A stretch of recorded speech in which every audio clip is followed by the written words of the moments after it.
I like jury duty. That would have been an interesting day. Yeah. We are. Yeah.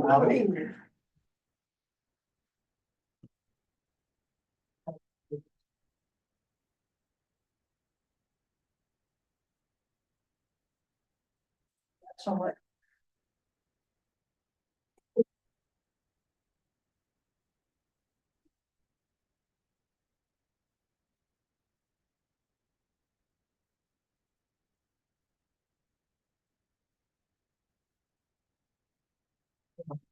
Michelle, that's gonna help. I've closed everything out in the background, so I think. I got that, I remember.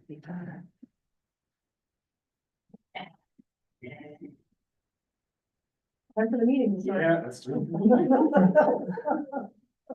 Time ago.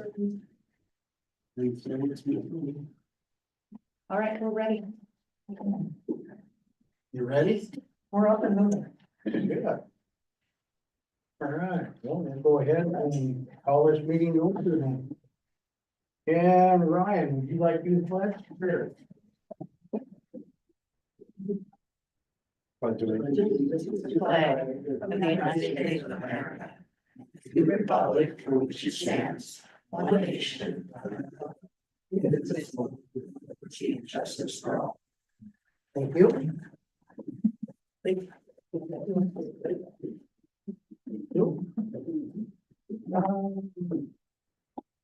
Approval of the consent agenda.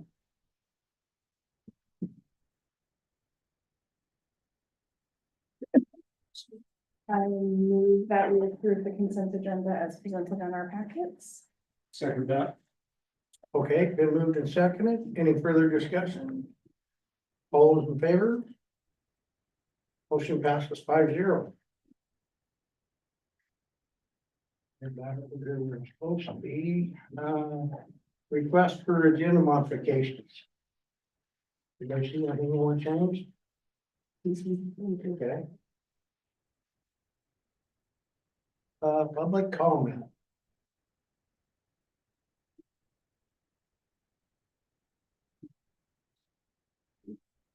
Nicole Dolan.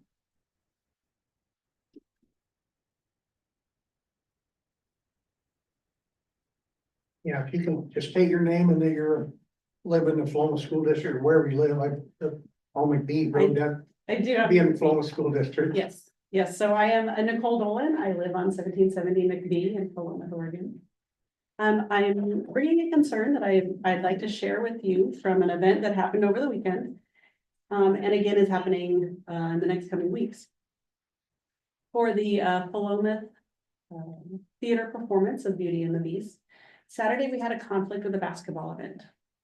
And unfortunately, what happened with that basketball event was that took all of the parking. And it took a lot of event space for the theater, which the kids have worked so hard on this theater performance that it was a little disheartening to see at the 7 p.m. performance that we had a conflict with a women's girls basketball event. And so all I'm asking is that perhaps there's a review of calendars. I fully understand that it's probably very difficult with the athletic department to get buy-in with other athletic departments on when these things can be scheduled. But I would ask that perhaps there's a way to review calendars in advance. The other issue that came up most recently is with the performance, the band performance. That's the winter band performance on December 19th, now scheduled for the 18th, and that now has a wrestling conflict. Or have what? A wrestling, so On the, the 18th? it's gonna be on the night, the wrestling match will be on the 19th, actually. But the Philomath band was supposed to be performing, the Performing Arts was doing the band concert on that 19th, and now it's been scheduled to the 18th. Well, those of us, I'm an accountant, so I'm a nerdy planner. Those of us that all planned for this performance to be on the 19th now have conflicts for our child's performance on the 18th. Again, an issue that I understand is probably challenging to do, to review calendars. But you know, in Ms. Hall's, and in support of Ms. Hall, she gave us calendars in the beginning of this year for the whole year, knowing that it was tentative, but I was able to plan out my year for that, right? So it's been kind of nice to have. So to have this last minute, maybe, I think last week we were notified of it, but to have a last minute, like 2 weeks before the event change is frustrating. So I'm just wondering if there is some sort of a review or control or something that could be put in place to maybe monitor the various calendars and events that are happening. And if potentially maybe the middle school gym could be used on cases where an athletic event maybe could go to the middle school. Thank you. Thank you. Yeah, Thank thank you. you. Linda Hamilton.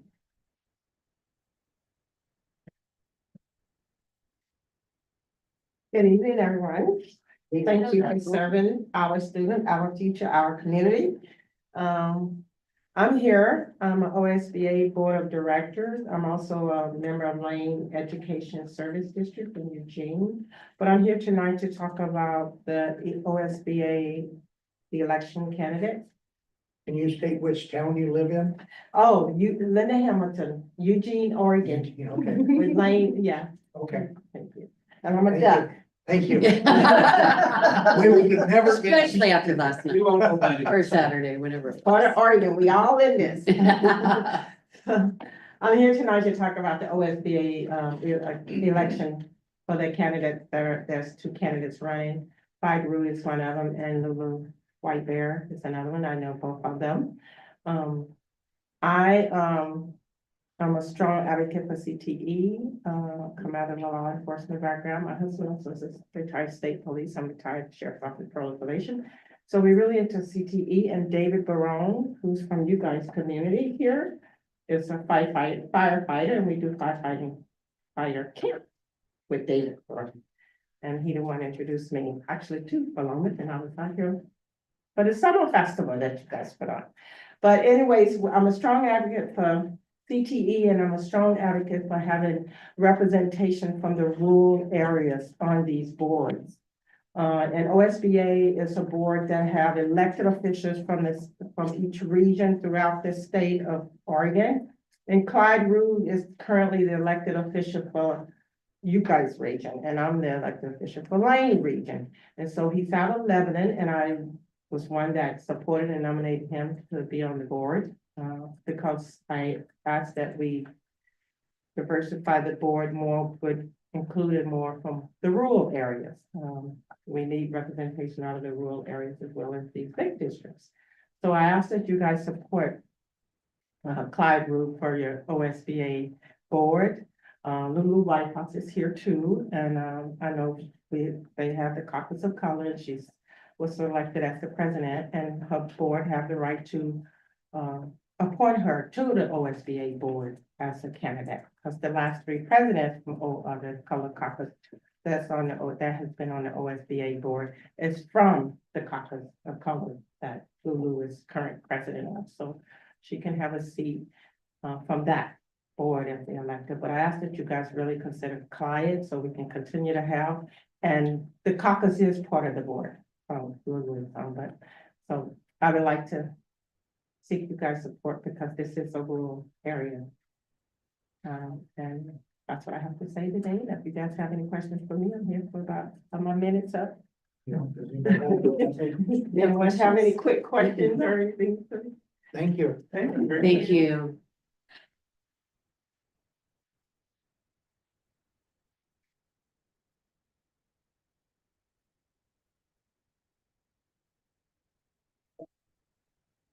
Government report.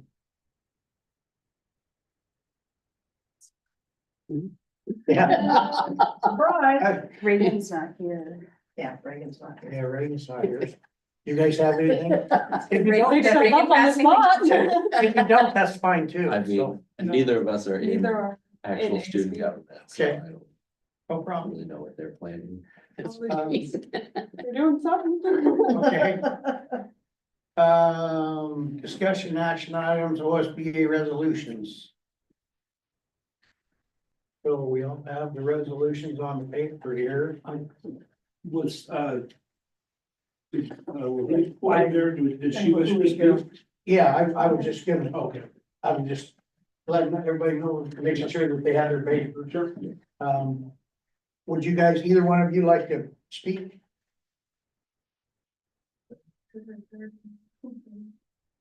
All right. All right. Thank you, ladies and gentlemen of the board, for allowing me to speak today. For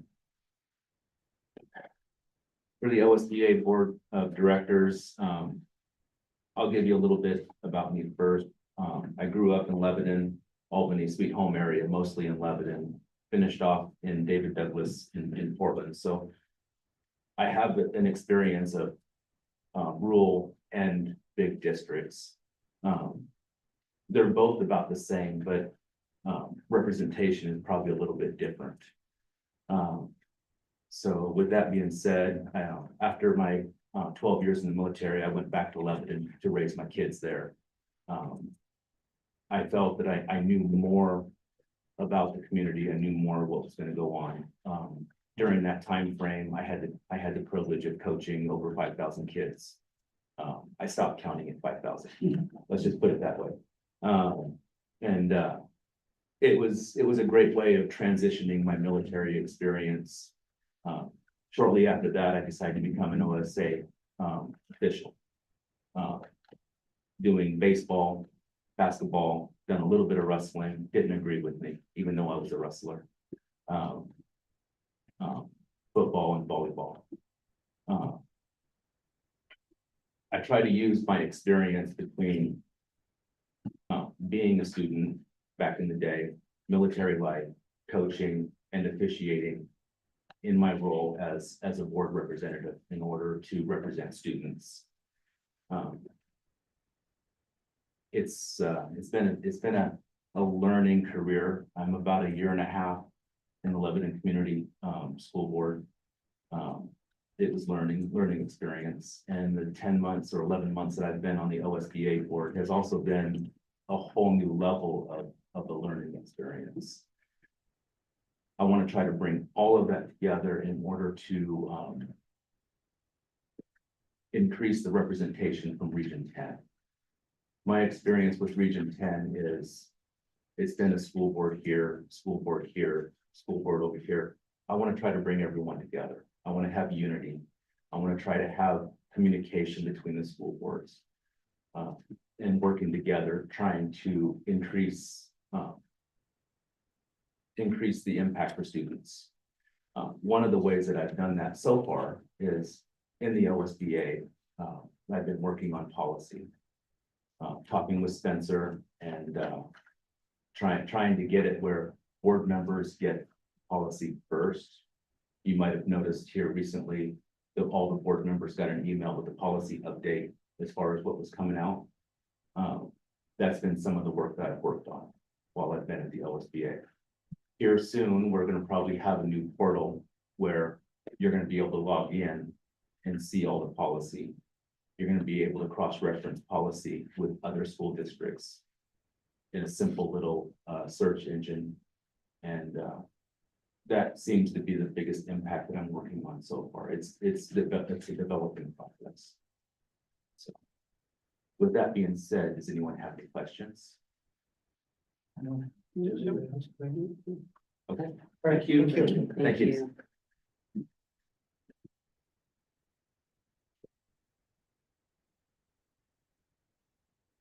Evening. Good evening, members of the board. Is it 3 minutes do we have 3 minutes? Is that the timer? Okay, I was gonna set my own timer because I can talk. We're more. good. Thank you. I would hope you wouldn't go too much past that if you do, so. Yeah, I'm gonna, It's kind of a short agenda tonight anyhow, so.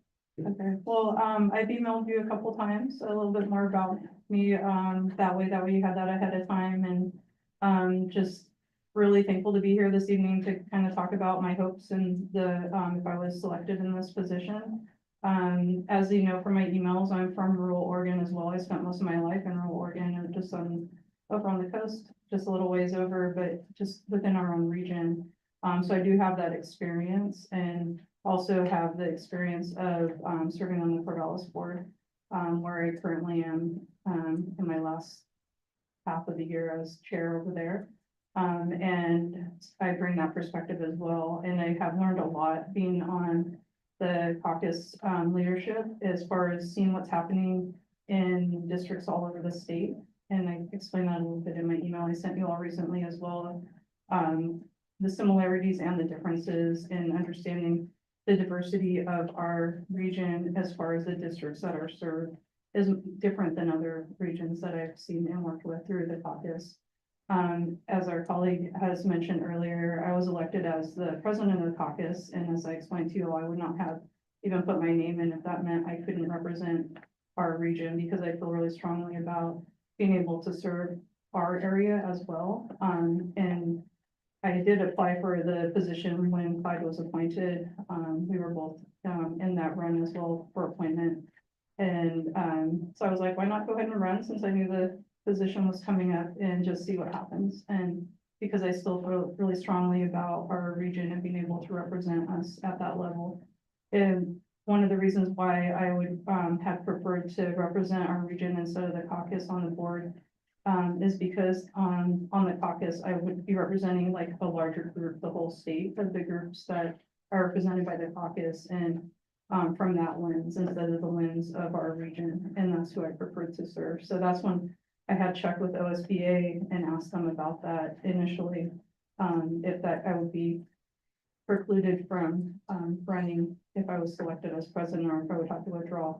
It was confirmed that that wasn't the case, and so that's the main reason I made the decision to run for caucus president, and not for it to be a point of appointment to the board. It was more to continue to work on some projects that I had been involved with on the caucus, which includes like helping to streamline some of the processes in that capacity and everything. And so I just wanted you all to understand the difference between the two positions. They're very different how they serve on the OSBA board.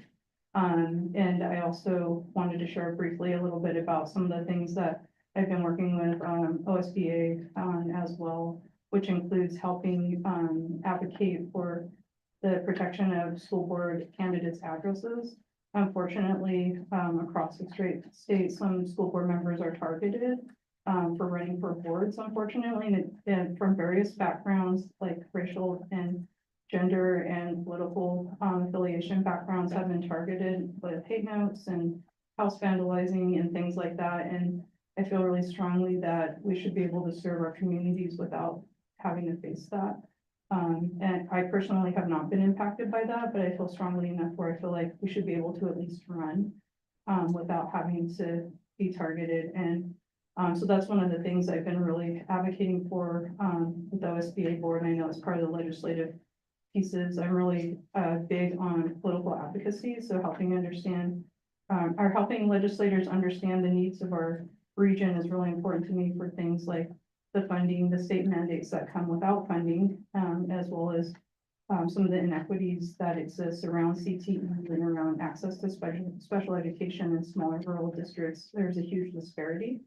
And those are some of the things that I'm ready to jump in and help advocate on the legislative side that OSBA board members do as well. And so those are some of the things I would be excited about. I would love to work with you all.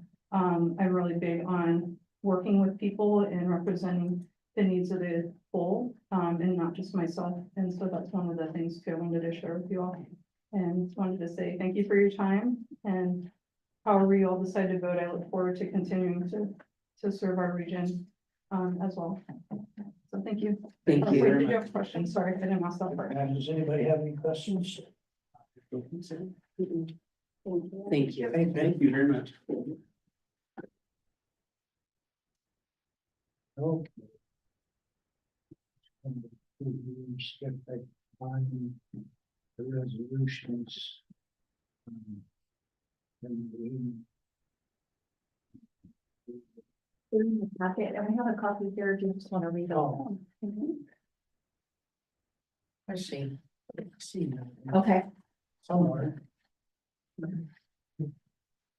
it's supposed to be. Oh, yeah, there it is, right, there was the resolution. Okay. you had it. Yeah. Oh, right, when I see that, it's like, okay, I've You seen didn't that lose that, somewhere. just your voice. So. Okay, so resolution number one, we'll just go through all these, and then. The way the process is gonna work tonight is we all have a ballot up here, we're gonna fill it out. Give it to Michelle, she'll tally it, and then she'll read what the vote totals are. We have Legislative Policy Committee, position 10. Soren Rounds, Alsea School District. Jason Curtis, Central Lynn School District. And, well, of course, we have Clyde Rood and Lahui. White Bear from Corral School District, Clyde's from Lebanon Community School District. The resolution, what's that?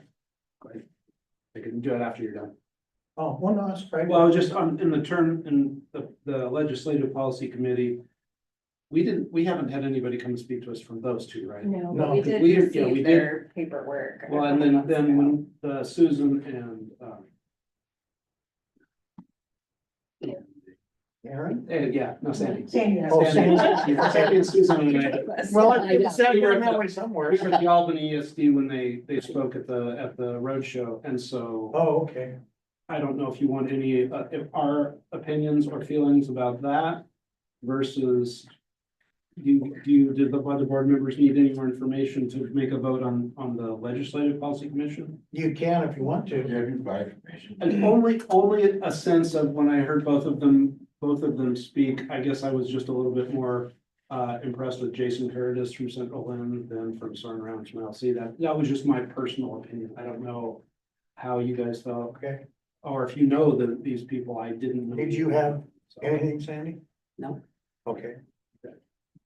All And right, we can also abstain from voting if you don't feel that you agree to it. Right. You know. yeah, no, that's fine. Resolution 1, amends OSBA due schedule. Does anybody have any questions on that? I read it, do you wanna just, you have the wording of it there? Yeah, Want me to read it? okay, yeah. I mean, your vocal fry is really lovely. I know. but- Okay, do it this way. To amend Oregon School Board Association's bylaws. Oh, I'm sorry, I'm on the wrong side. Although, maybe I don't have it. Oh, Due here it is. schedule. To amend the OSBA dues schedule, proposal to increase dues 15% per year for 5 years, then have an annual increase tied to CPI every year thereafter with a $1,500 floor and a $25,000 cap. This increase will roughly double annual dues revenue to just over $1.3 million by the end of year 5. The proposed dues schedule will be submitted to the membership for consideration during the 2024 OSBA election by resolution. I believe we also received an email that linked to a better idea of the actual cost to our district, but I don't recall the exact dollar amount. That it didn't seem wildly unreasonable. Was that from the third party? That was a different one. We fall into the district member number 5 in terms of where the district falls, which means our 24-25 dues were $2,503. And our 25-26 dues with this increase would put it at $2,878 and change. So that And it hasn't gone up for umpteen years, which is why they're doing. this. 25 years, You know, right? 25 Yeah. years or something. That's why they're proposing this, and it's it's not the largest part of their funds. As far as. No, they have a Yeah. pretty good fundraising. Yeah, and it was a good presentation at the roadshow, and I fully support it personally. Yeah. So that's resolution 1. Resolution 2, it creates OSBA Pride Caucus and designated seat on the OSBA board and LPC, which is the Legislative Policy Committee. And I can read, this one's a little bit longer. Do you want me to read the whole thing or just? We can, that way Okay. then Okay, the people we're that good. don't know what it is and they, I'm happy to read the whole thing. To amend Oregon School Board Association's bylaws regarding or related to composition of the Board of Directors creates the Oregon School Board Members Pride Caucus. Mission to promote quality education for all students with an emphasis on the unique needs of LGBTQIA2S+ students, staff, and board members. Goals: the implementation of ODE's Oregon LGBTQ to SIA Plus Student Success Plan, promoting positive and effective relationships among LGBTQIA2S plus school board members, their communities, political leaders, partner organizations, and OSBA, building and increasing capacity of QIA2S plus school board members, serving as a resource, developing, promoting, and advancing legislation to improve educational opportunities and outcomes for LGBTQIA2S plus students, staff, and families, equipping and advancing LGBTQIA2S plus board members to serve in the general OSBA leadership, and building capacity of general board membership and understanding the issues of LGBTQIA2S plus people and inclusion. The proposed bylaws will be submitted to the membership for consideration during the 2024 OSBA election by resolution. Does anybody have any questions, comments? I have a question and it's gonna show my ignorance. It said the emphasis on unique needs of LGBTQ1A2S students. I don't know what unique needs are, and I've not heard it explained as to education. Okay, well, you got the same question that I was gonna raise, because I don't know what the unique parts of it is, because I guess I'm showing my ignorance on part Okay, of that good, too. good. So I can speak to part of that, and then I would imagine Susan probably has a wealth of background information to share as well. One of the areas, if we're gonna speak specifically to education, Mhm. falls into when we are talking about gender identity, sexuality, which are two completely separate topics that happen to occur at the same time, unfortunately, frequently. Mhm. As well as equity, inclusion, belonging, safe spaces in schools, sex ed, all of those things are linked.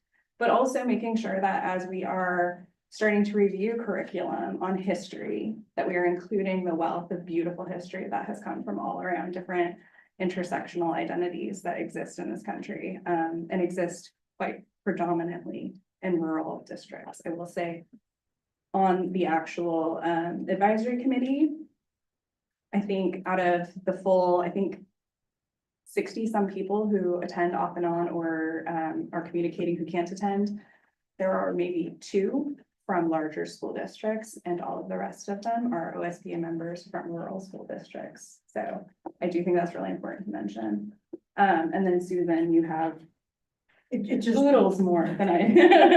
the quick part of it, I think really is that the caucuses seem to emerge through OSBA, in areas of, perceived need and need for understanding. So there is a rural caucus that was developed from the standpoint of being able to say, if we've got small rural schools and they need to be represented, within our whole state milieu, so that we're not just looking at all the big kids and having them make all of our decisions when we know we have some unique needs for rural schools. The Color Caucus, and I'm gonna look at you, LaHoy, since you served on, in the leadership role. I started it. I was in Oh, first cool. leadership role and I recruited Lulu. Good. That's how she got on it because I didn't want it all up north and not down south. Right. So that really came about in terms of the equity, diversity, inclusion, the notion of privilege and racial equity and all those things that when we start to take a look at what's considered in state's language, underserved or underrepresented populations, that's when the caucus of color hit the table. Same kind of an idea when you're talking about the Pride Caucus is again, another representation of our students that we need to pay attention to, students and staff, we need to pay attention to what they represent and making sure that we are being inclusive rather than exclusive, I think would be my terms. And I would say from the perspective of a longtime teacher, one of my biggest concerns is safety of students. And students that are underrepresented or misunderstood tend to be less safe students. And so I think that developing a structure that just gets more information out there more than anything else because there's so much misinformation out there, it's so much fear mongering and everything else that's very, very untrue in most situations, most cases. That I think a big part of safety is just getting more information, and something like this would help develop that.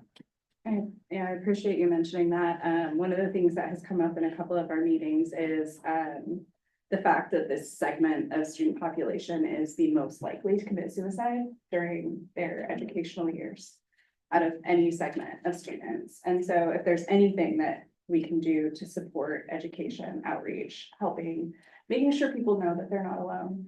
And it comes at a lot of very dedicated volunteer hours from people and a very small cost to OSBA to fund those educational, to OSBA membership, I should say, to fund those opportunities. So, and I have mentioned before, I didn't mention in this meeting, I am a member of the advisory committee. I'm very passionate about this topic, obviously. So, but I feel I should say that again in this meeting since I didn't.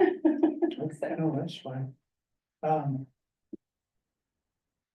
don't know how to. And then, I was just gonna say, and then I think if you just for quickness or speed, resolution 3 is only adopted if we adopt resolution 2. I mean, isn't that the way it works? Isn't resolution 3? Resolution 3 is just general bylaw changes. Oh, I thought it was. Yeah, there are a couple of them. I thought 2 of these were related. They both say changes in bylaws because they have to be changes in Oh. bylaws to be able to do that, but they're two independent Okay. topics. Sorry.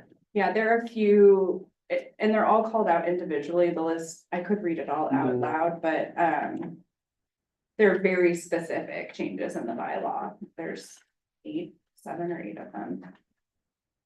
Didn't bring my reading glasses, guys, so bear with me. And I have new glasses, so Yeah, I can't figure out how long my arms I need to can read it be. if you want. But I could read through them very quickly, but would that be preferred? That's fine. Okay. That way then everybody With these on. understands what we've been voting on. Okay, to amend the OSBA 2023 bylaws, allowing caucuses to have an additional director on the OSBA Board of Directors in the circumstance where the OSBA president or immediate president is a director from a caucus. This revision is intended to provide the same opportunity for representation from caucuses as is currently provided to regionally elected directors. Clarify that OSBA Board of Directors must comply with the Oregon government ethics laws with respect to conflicts of interest. Require OSBA caucuses to submit an annual end-of-year fiscal report to the OSBA Board of Directors. Require officer eligibility criteria that requires candidates for officer positions and directors in officer positions to be voting members of the OSBA Board of Directors. Expand the OSBA Board of Directors and legislative policy committees with representatives from the Oregon School Board Members Pride Caucus. Oh, And that it's- was the one. If Yeah. number 2 doesn't pass, then Then that that one specific little piece, bylaw yeah. doesn't apply. Okay, that's. what- Exactly, and then edits to grammar, punctuation, and language for readability. And as the others have stated, the proposed bylaws will be submitted to membership for consideration during the 2024 OSBA election by resolution. Okay, Thank you. thank you. That's like in the commercial little Yeah. quick. Yeah. How fast can you read this? I guess my only question on the Pride Caucus thing is if we do this, then does that? I guess I'm not politically correct in the way that I ask questions, and I'll just ask it the way, does that open the door for a lot of other caucuses to want to be recognized? That's a really, really good question. Because And I feel that, not right now. So they're putting a pause on caucuses after this year. And just so you know what it takes to go from an idea to a caucus, we had to be an advisory committee for a minimum of a year. And I believe we actually were like 18 months. It might be longer than that. I have possibly the flyer in my bag about it. And had to have regular meetings and write bylaws, create a budget. Hold hot topic tables at the conferences. There was a lot of work that went into this, so I could see where that thinking is coming from, but I do believe that it's been talked about a few times that there will be reconsideration at the next OSBA board gathering meeting to talk about the process of how how a bill becomes a law in regard to how a group becomes a caucus. Okay. And Did I cover everything you were gonna say, or did I miss anything? To answer his question. I am an OSBA Board of Director, yeah, and to be clear, I'm speaking my experience and I'm being very transparent. And I think everybody needs to be transparent to these boards regarding these caucuses. I was not for the caucus of color when they started it. And I mentioned, you know, you open the doors for a bunch of other caucuses. And it really comes down to dividing. And right now, our caucus of color has some questionable things regarding funds we gave and accountability. And then we got that caucuses, and then now the rural caucus is one we need for training, experience, and then now we have the LGBTQ caucus. And it does seem to divide us. But what I mean by divide us, we're all in this together, and all students, I mean, every student has to belong and has to be seen as human beings and not tags on them. This is me speaking. When you start saying LGBTQ, caucus of color, BIPOC, you're sort of like dividing us. You're putting us in groups. You're putting tags on us. And you're having some people that want to be forthcoming and some that don't. And yes, our LGBTQ community we have a high suicide rate, like you were saying. But we have to at some point, we can't make any more caucuses. We have to give budgets. We have to give money to each one of them. And that's another concern that has come up. And with that money, there needs to be accountability. And when sometimes one messes it up for the other one. And we just started the LGBTQ been 1 year since last September 2023 is the advisory committee. So I haven't learned much from the advisory committee, but it's been meeting and going. I've been to some meetings and they are doing things. The only thing that's going to change if we go into a caucus is they'll get a budget. So maybe all the caucuses could be advisory committee. I don't know, but the rural caucus, this was the first convention.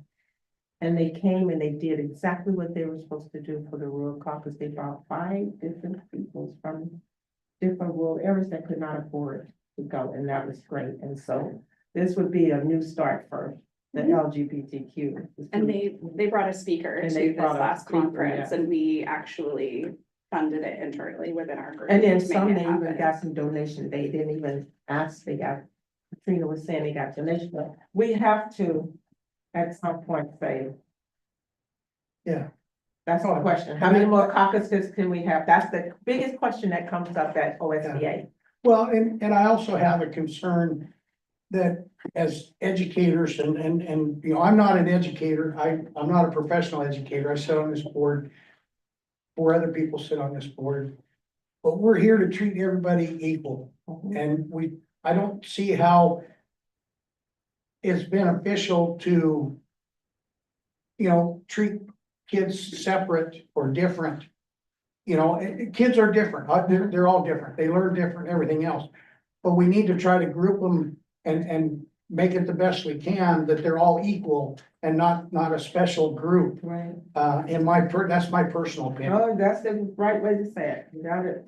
So, Well, But I'm not- I would I'm not- just to challenge that a tiny little bit, yeah, when you talk about equal and equity, those are not the same thing. If you're talking about a student who is, let's say, has a hearing issue and can't hear, you can say, we treat every student exactly the same, and that kid still can't hear in the classroom. So we can't treat every student exactly the same. And when you're talking about, and I'm gonna get very personal in this moment, a student who's afraid to come to school because of how they're treated by their classmates and the things that are said to them in the hallway, and being pushed in the hallway and hit with backpacks in the hallway, with these students knowing that there are cameras seeing them do this and treating them this way. And it happens over and over and over again, to the point where that kid has to get pulled out of school for their own safety. We're not treating every kid the same. Okay, but to me, that comes back to the school and not doing their job in probably not the best word, protecting that student. And Yeah, that's why the they need to educational pro- factors of Yeah, these caucuses but being able to You, come in you and do compare, that. and then this is very personal to me because I have a daughter that's hearing impaired, there wasn't nothing that they could do about it, and they were shunned in the same way. We tried to mainstream them, it didn't work, they had to go to OSD, OSD, Oregon School for the Deaf. So I understand where you're coming from, there's groups of all kinds of people like that. But we need to do the best we can to treat them as equal people and educate them so that they all get a good education. And in that situation, that to me seems to be a problem with whatever school they're in, not taking care of business. Yes. It's also a problem with school boards voting to support budgets when they don't understand why a pocket of money might be needed. So that's the educational component that the budget from these caucuses can help pay for. It's actually training, it's professional development for school board members to train them to say, you might see a $25,000 line item in this budget that doesn't make any sense to you, and that might be the first program that you want to cut. But that might be this bucket of money might be necessary to implement these programs that would help a student stay in the classroom, or to pay for a guidance counselor, or our amazing Mr. Kanika, who always brings to mind whenever I say the word counselor, you know, helping pay for those programs that are going to keep these kids safe. Yeah. Reduce suicidality, reduce harm, educate peers, and by peers, I mean, like, the counselors would all be able to get a pocket of this money, you know, a board would have to approve that. So they have to know what they need to know in order to pass the budget appropriately. And we get a lot of those education components from ODE, obviously. We get a ton of them from Jennifer, who keeps us all sane and happy during budget season. Susan does a great job, but there's only so much energy that they have. So if we're able to say, okay, OSBA has dedicated a pocket of money to these caucuses, and we know that there is a rural school board member whose school board can't afford to send them to conference. Well, the rural caucus can send them to conference with that budget. There's a huge chunk of that. And when we're talking about budget, it's $5,000, I think, or maybe it might be $10,000. Because it was 5,000 is a half year, 10,000 was the whole year, I think was what it was. According to the executive director, she was gonna give, this is last month's meeting in Portland. She was gonna, it was 25,000 to each caucus. Now, the caucus of color, when they first started, it was 40,000 they got. Yes. So it's 25,000 each caucus, and that was the first time I learned heard of that, so. Well, and I think when we did our budget, we were told a lower number also. So when we were figuring things out, we had hoped to get 10 scholarships too. And I'm calling them scholarships because that's the easiest word, to send school board members from communities that might not be able to afford, because we know not everybody can afford to send their school board members. And also to bring OSBA training to districts that can't make it, where the whole school, like we've had, I can't think of her name. Oh my gosh, from OSBA. I'm so sorry. Her name just jumped right out of my head. Starts with a J. Janet? Was that her name? OSBA? Yeah. Oh, okay. She came and did a training with us. There would be scholarships for boards to say, we really need this training in our district. We can't afford it. And they could say, oh, here's $300 for that training for you. So, I mean, I don't know what part, if that's an extra from OSBA or if it's included in your general package. I don't know how that works, you know, as far as what is, but I know that we have to pay if we have extra trainings on things. Yeah, you have to That pay. we pay for things. yes. But I don't know if this would be as part of, and we're getting way out in the weeds now in this Yeah, part It of would, it, so. it would be additional um, funding. I think we just need to I kind want of, to jump in real quick as we're Yeah. doing this, just because I like some of the points that were brought up. And I see this because I'm an employer of lots of kids in the community. And when you start separating and treating them differently, I don't feel that prepares a kid for life. So I grew up in a very diverse family, and I was, and I couldn't say my name till fourth grade. I grew up in speech therapy. I couldn't talk. I wore a cowboy hat at Corvallis High School. I was shoved down the stairs daily, kicked, bullied. But running from that, changing that, it doesn't prepare you for life. Separating different classes out, and I realized every scenario is different, but I was aware of what bullying was. I had special needs. I had speech therapy. I never got to go to recess, all of elementary school, so I learned to say my name. But that helps prepare you for life. So when you start, I don't like separating different things, because when you leave the school environment, you have a world to survive in, and if you.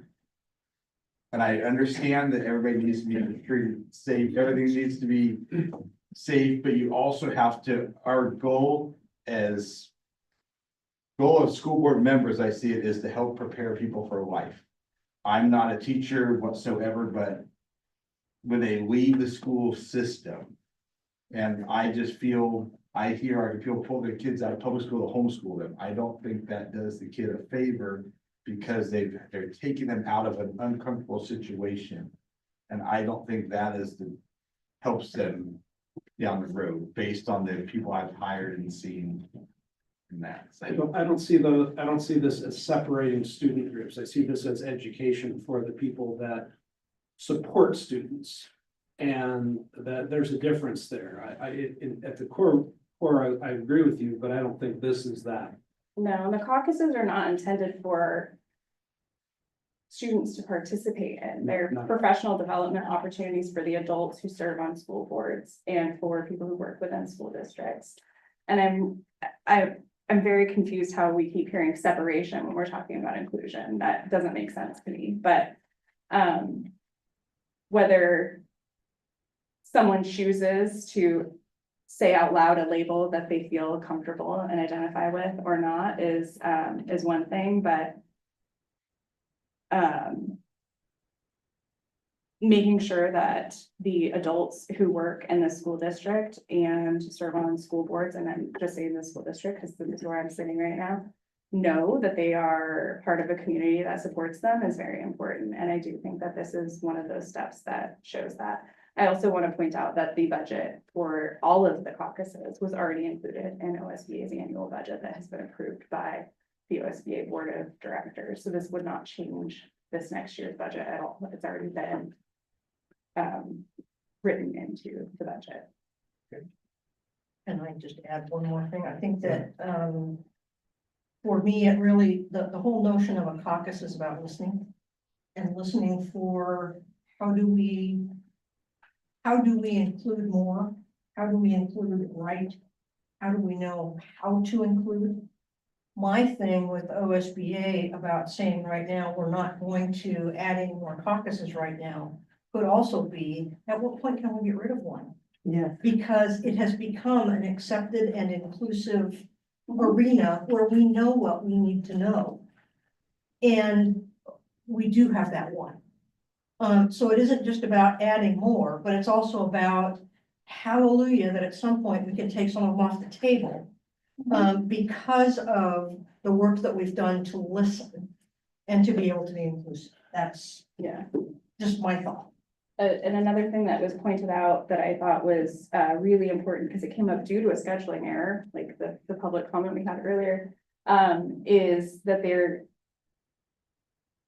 the idea that somebody's identity is only one thing. Like somebody would want to attend rural caucus meetings and the color caucus meetings, and there are people who identify as all three of those things. We have lots and lots of people in this beautiful, amazing state who are, queer is an easy word to use, so I'll say it, who are queer, live in a rural community, and are a person of color. So there might be these subsections of caucuses we are going to work together and support. And the rural caucus and the color caucus already have been working together a lot, which has been really fantastic. So, this would also work to we're just trying to make everything better for the students and Well, thank you for adults. saying the word listen, because me being elected over the 16 districts in Lane ESD, we have to listen.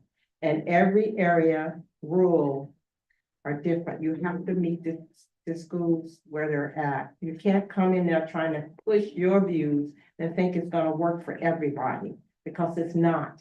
And it don't work for the parents, it's not gonna work for some of the teachers, it's not gonna work for the school district. So listening is the key word. And meeting them where they at. Come, if you're gonna come and you're gonna tell me how I need to be educated on LGBTQ, or I need to be educated on the BIPOC or caucus of color, we all gonna have to listen because we all bring different perspectives and everyone in this room bring diversity. We all bring diversity to the table in our views, our minds, and our perspectives. So that's the key word. Listen, I don't like when someone wanna push on you what their views are and what they think it should be, because everybody learn different and everybody receive things different, just like you were sharing, you know? So I'm gonna leave it at that, and I'm gonna get back in my Louisiana room seat over here. Thank you. We'll cut it off after Lahudi has something to say there. Hi again.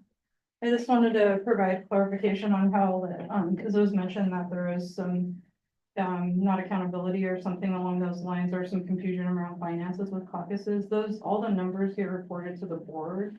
And so if any of the caucuses have funding, those funds are accounted for and available to all the caucus members at any time. And so that information is easy to share. And so if the Pride caucus is approved, they would be held to that same standard, just like the other two caucuses, where they would need to do a finance report every year and also have that information available to members. And from the way that the caucus of or the member of color caucus, sorry, I was saying the board's backwards, correct myself.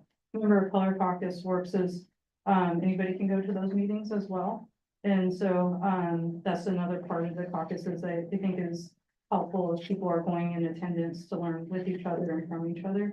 As mentioned, the caucus of color and the rural caucus leadership have been meeting quite often and talking about what bylaw changes, how they would impact members of the communities of school boards. So I didn't share that during my talk earlier, but I think I shared it in an email of the leaderships working together. And so if there was another caucus, I could see that as being like, what are some gap areas? And if a district doesn't need the support of the caucuses, they don't need to use it either. And so I think that's like getting to the point about like, not all, like every district is gonna come in doing the work, meeting the needs of their communities, and perhaps they don't need that support. And so then they just wouldn't use it. And so wouldn't cause any harm or division or anything in communities, from my opinion, on being on leadership with the color caucus. And I've only seen it like be helpful to find commonalities, like you were talking about how there's school board members that hold multiple identities that are served by all these areas. And I've really enjoyed working with the rural caucus leadership because it's helped like expand some of our conversations on the caucus of color as well. So I just wanted to share that really brief, just that little perspective of this. So thank you. All right, thank you. Thank you. All right, we'll go ahead and fill out the ballot then. Blackburn is given Michelle. If you go out this door, go down the hall, they're on the right. There's this hallway here, so you go past that down the main hallway. Oh, Oh, you go out that just out door. that door to be right across the hallway there. Oh, that's all right.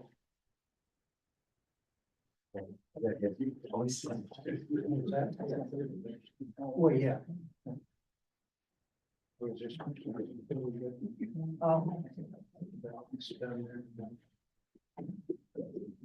we get everybody's? Michelle. Hi.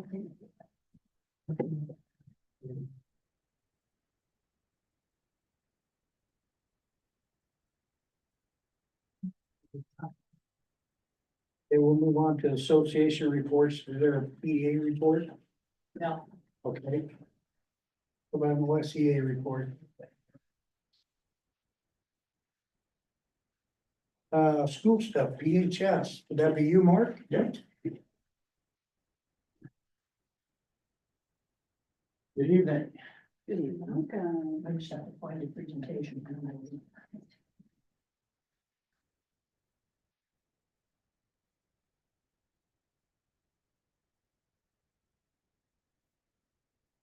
I'm going to start off with our school improvement plan.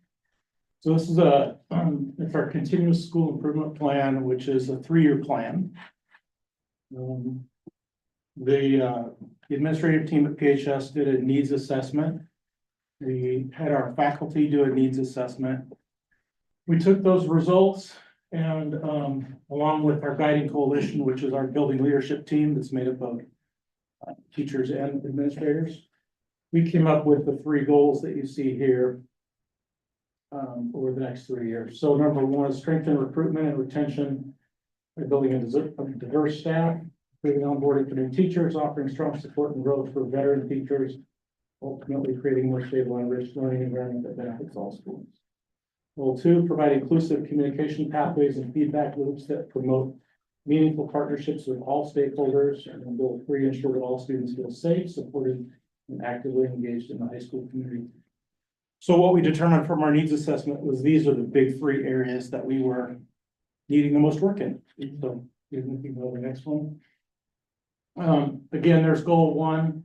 These are our metrics. This is how we're going to measure our progress over the first year. So by the end of 24-25, we want to create and conduct a staff survey around retention, and then we want to have an onboarding protocol in place. Right now, we have a very veteran staff. We don't have a problem with retention, but we are going to see some significant retirements over the next 2 to 5 years. And right now, we don't have a good onboarding program at the high school. So, Do you have any idea when you'd want to do the survey? I mean, is that gonna be done toward the end of the year or the staff survey will be near the end of the year, just after winter break sometime or probably further into spring. further into spring? Okay.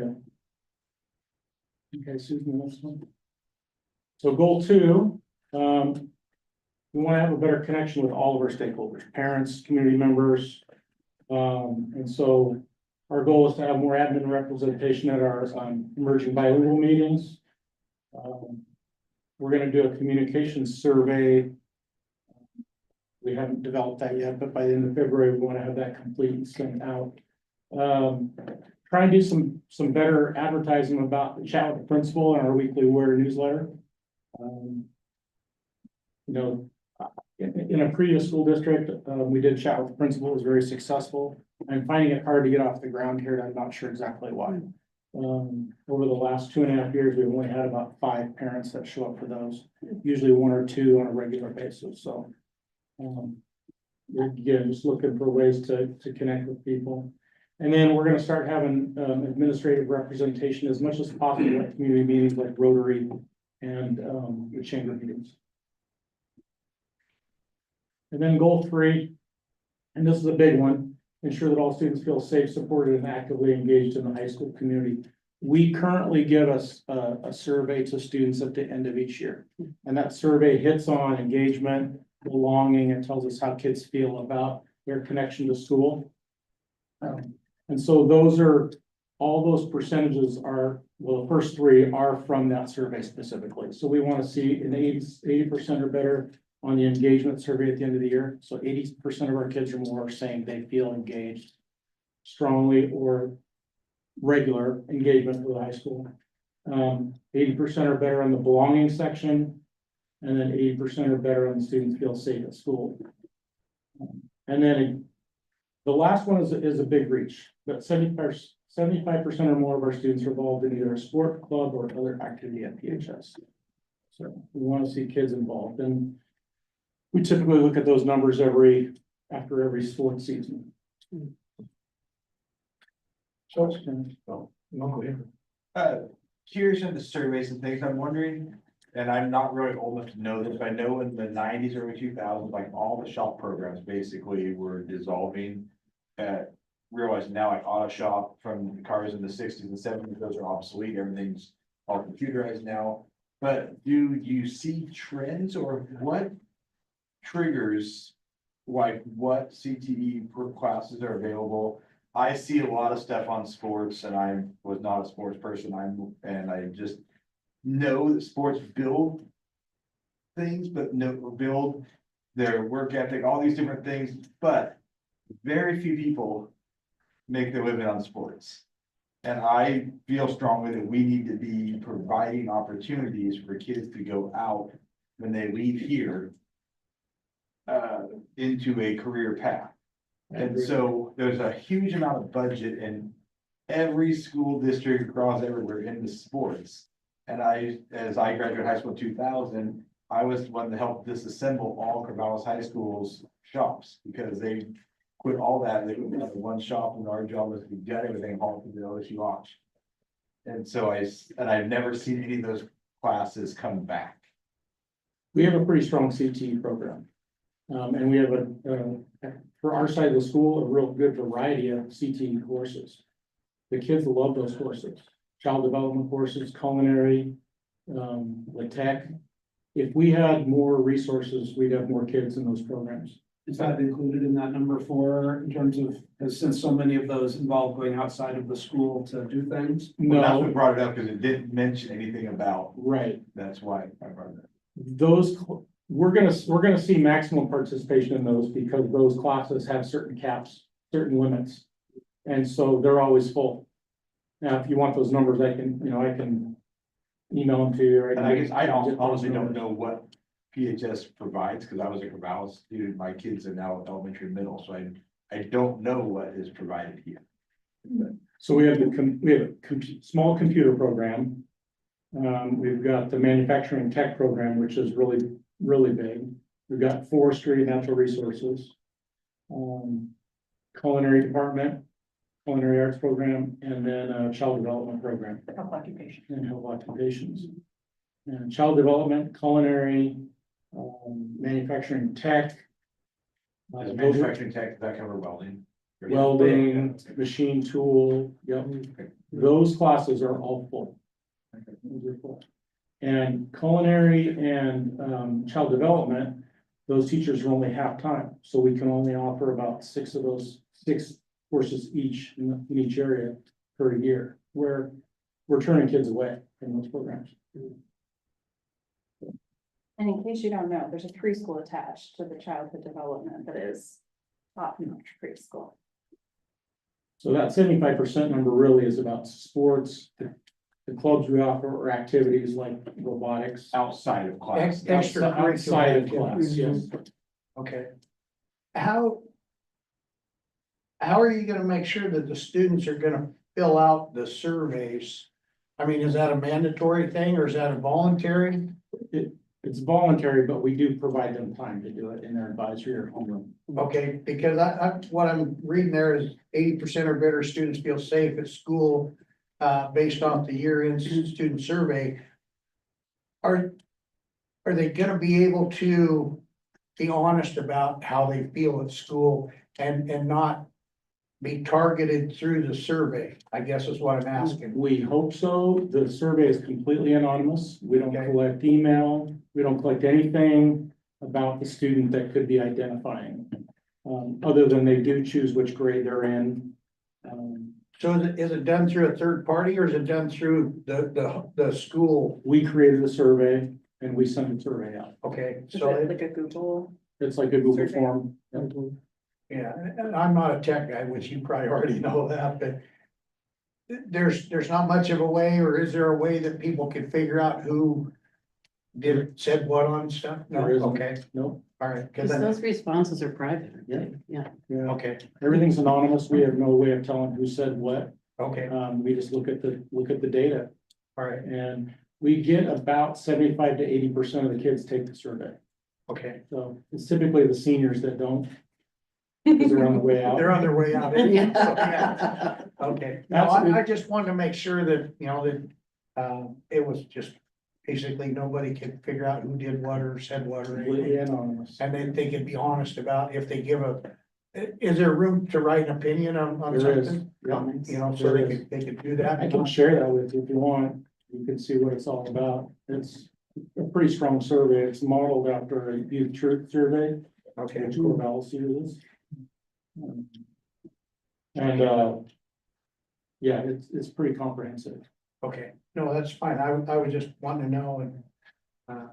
But no, the CTE programs I think are fantastic, and we just need to figure out a way we can add more and make the ones that we have better, so. I mean, that would be my goal. And back to your shop comment, we could run a successful shop program, or an auto shop program. We have kids that are interested in it. Well, maybe that's something we can look at. Always in the past has been getting an instructor. Has always been the hard part on the auto shop, because they can make more money on the outside than they can teaching kids. So, So on that survey, just the admin are the only ones that see the raw data from it. Then we compile it and share it with the staff. We usually share it with them at the beginning of the year. So they know kind of where the direction is, where we're headed. okay, well, I'm glad to see that you guys are working on this. This is very important to all three of those goals. Very important, I think. Yeah, I think it's great. Anybody have more questions? I have a comment about the survey thing. Yeah. It is very like private. There's no way to recognize it. I feel very safe taking it. Like I'm very honest on it. I know a lot of my friends are very honest. I would say those numbers are pretty good. It is very like I don't feel like I could be identified even if I did have like a negative thing to say. I Okay, don't feel Good. like, so yes, it is Good. very good. Also with a little add-on to the CTE thing, it is, a lot of people really do enjoy those classes. I'm one of them. I'm more on the computer side rather than the welding side, but a lot of my friends are more, do like the welding and the auto and stuff, and they really do enjoy it. People really do. They're great. well, I appreciate you sharing that. And I know when I went through high school, if it wasn't for, and we didn't call CTE programs back then, but if it wasn't for the auto shop and the welding and wood shop, I probably wouldn't finish high school, because I spent most of my time out there. And the hands-on thing is, there's a lot of kids that aren't book smart, and I'm one of them. And, you know, they gotta have that extra way of staying engaged and being trained and like Ryan always says, to get out in the real world after high school and be productive citizens and, you know, make a go of it. So that's what I like to see through our schools, is putting kids out there that will survive after high school. Two things that we did in high school, one, I don't know. In 2001 was Corvallis High School's new school, so I graduated in 2000. Part of our me and a couple of friends got to skip some required classes, and we built all the new computer tables for the new high school. So we were able to, I think they're still using them. We built all the new tables for our senior project in high school. So And Nick Trinity, who's our manufacturing tech teacher, they have done some things. Small things for around the building. Yeah, so that, They could that's work with the good. theater department to build some cool stuff next year.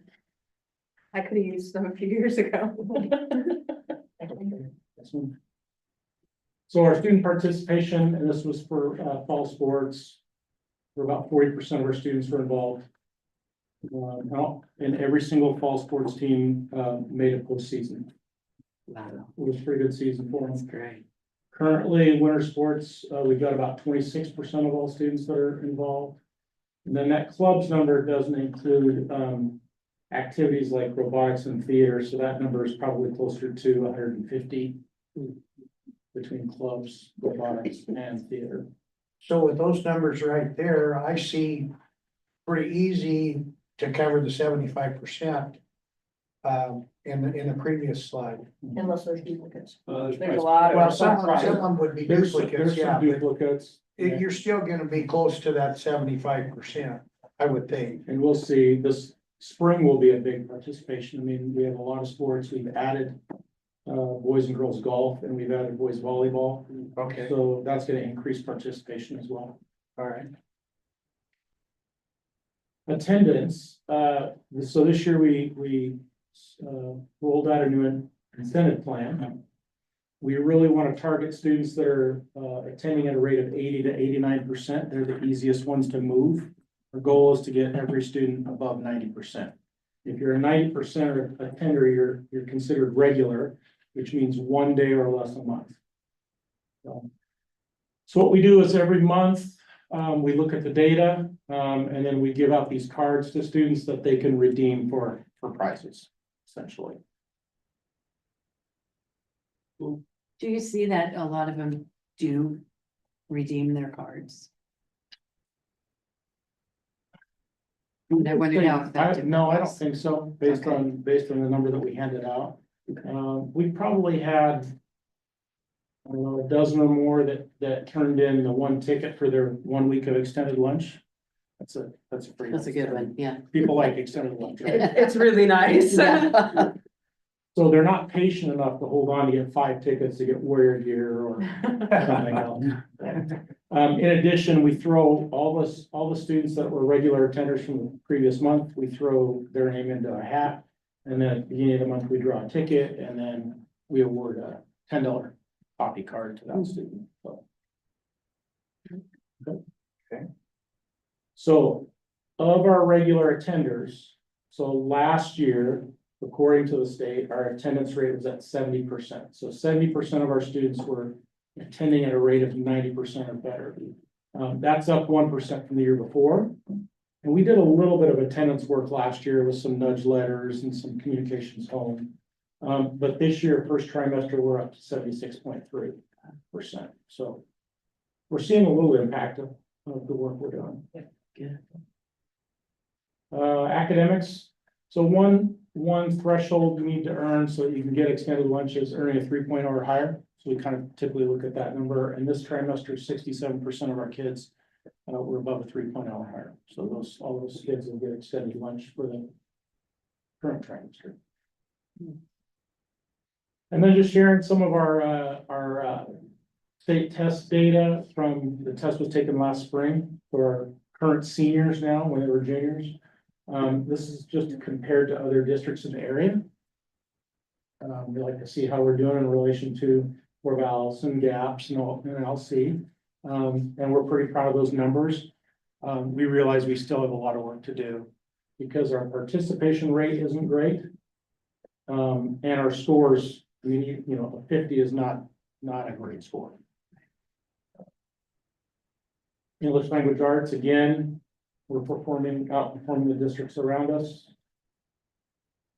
And in science, the same result.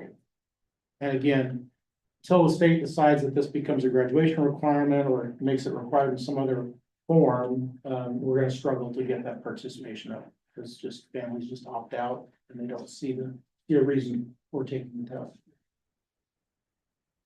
And then this last slide just shows the trend of pre and post pandemic. So you can see we are definitely on an upward trend in our math, science, and ELA scores since the pandemic. Excellent work in That's those great. math recovery scores. That's really impressive. Any questions? Looks No, good. very good report. Thank you. Yeah, Thank you so much for your time. you're doing good work. Michelle, do you have the results of voting? Yep, you want them? Yeah, I'll go ahead and read them. Find the agenda.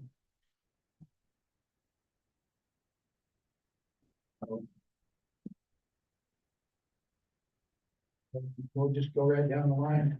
OSBA Board of Directors, Clyde got 2 votes, Louis got 3 votes. Legislative Policy Committee, position 10. Jason Curtis got 4 votes and 1 abstain. Resolution number 1, OSBA, due schedule, 5 yes votes. Resolution 2 creates OSBA Pride Caucus, a designated seat on the OSBA board and the LPC. 2 to adopt, 3 to do not adopt. Resolution number 3 adopts proposed amendments to the OSBA bylaws, 5 yes votes. When will the more general results be available? Once all the boards have voted. Their deadline for entering, I want to say is later this week. And we've got like 2 or 3 days to do I'll do the data entry tomorrow. And then they'll do the compilation and probably let people know before the end of the calendar year. Didn't we have to have him by the 15th or something, wasn't it? 15th? Yeah. I think so, Okay. yeah. Yeah, I think it was the 15th. that feels like it's. If I remember Yeah, I think you're right. Yeah, well, no, I was just saying, I think it was the 15th. Moving on, we'll do the superintendent's report.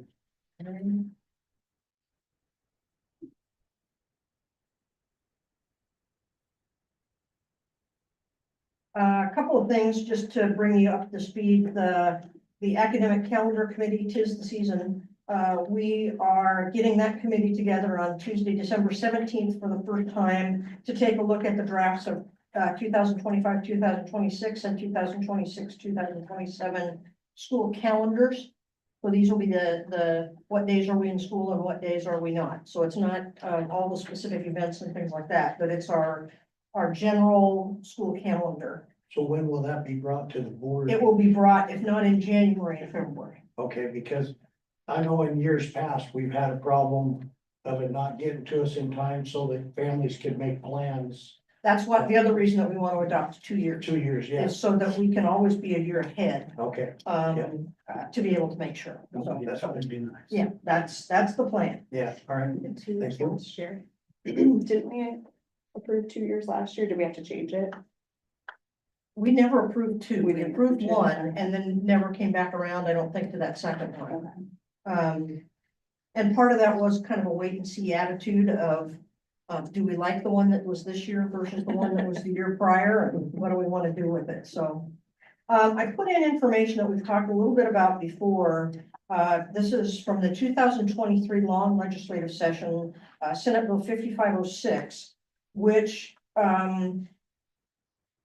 in essence gave the Department of Education money to provide one-time payments for Oregon special education staff in the 24-25 school year.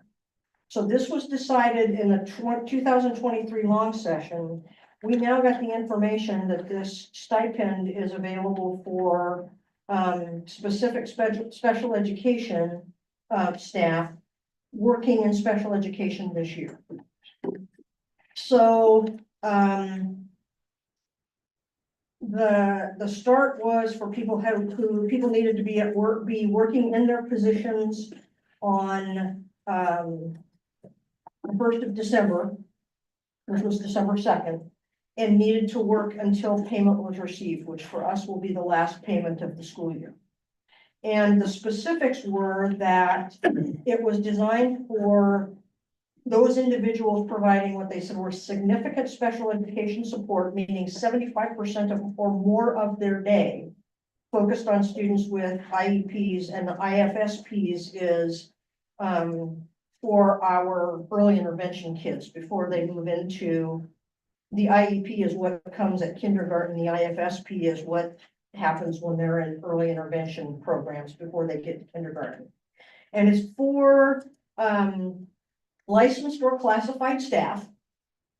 And everybody gets the same amount, regardless of your position, regardless of the number of hours you work. So if you work an 8-hour day, you get X stipend. If you work a 4-hour day, you get the same stipend.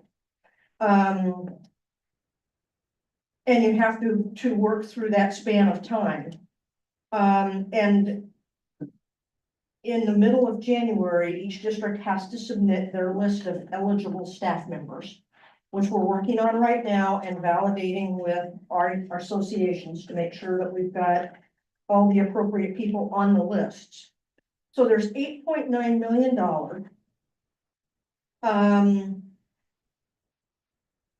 When you take a look at that and you look at our list, and our list could be with our licensed staff and classified staff, probably 40 people, easy. If you have 198 school districts in the state of Oregon and 10, 12 ESDs, and they all have 40 people or more, that 8.9 million doesn't go very far. And so we don't know what the stipend is going to be. But we know that our task is to submit the numbers to ODE. They're going to take the numbers that are submitted by every district, 8.9 million divided by the number they receive, and that will be the stipend amount.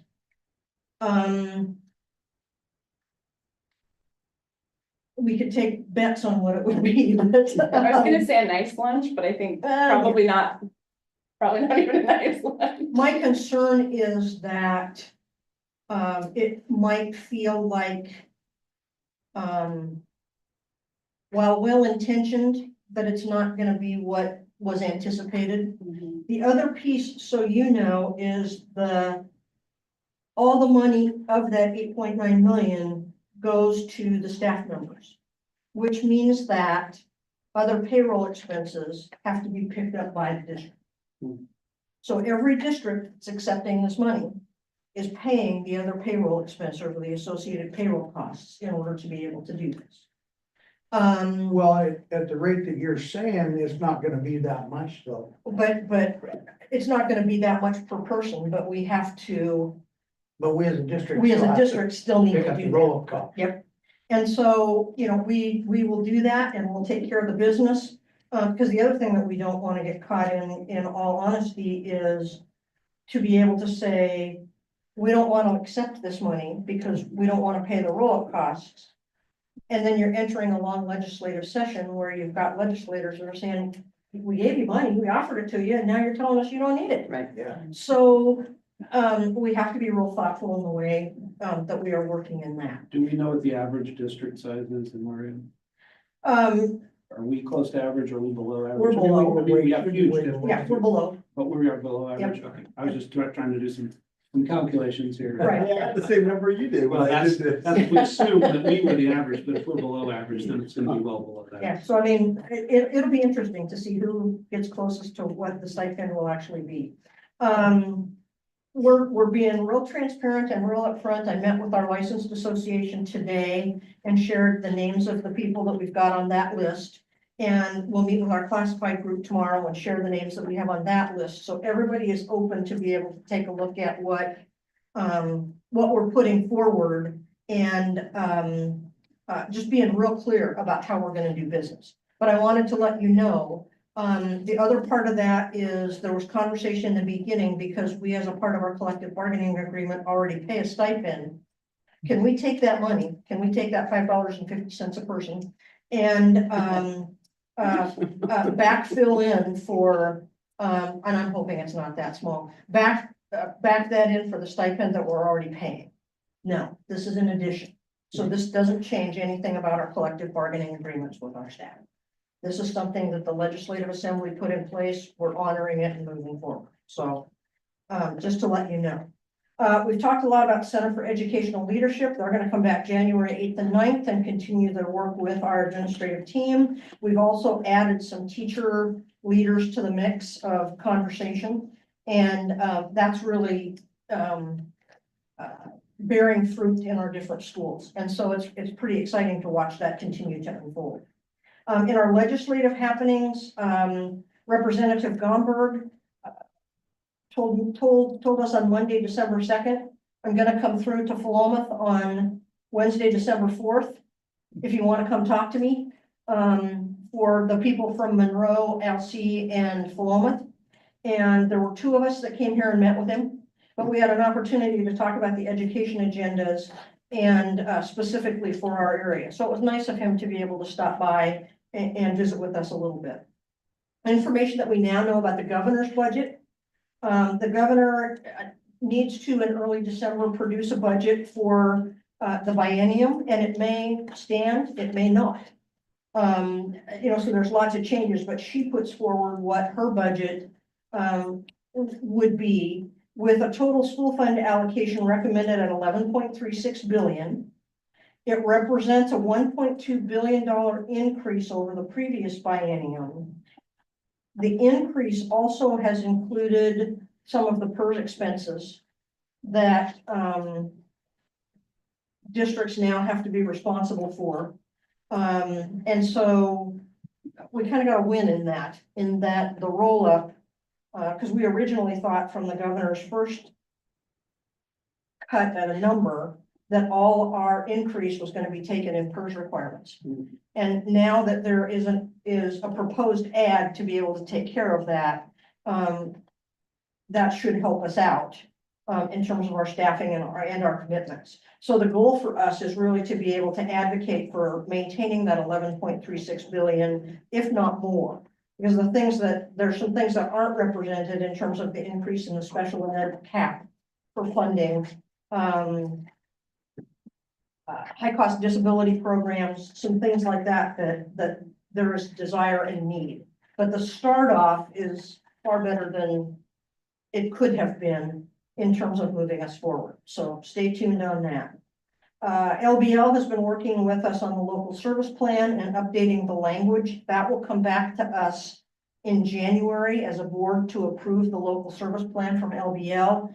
We, as a group of superintendents, are going to be looking at it this Friday at our superintendent's meeting to be able to finalize the pieces there. I've had the opportunity to share the budget and finance information with Jennifer, the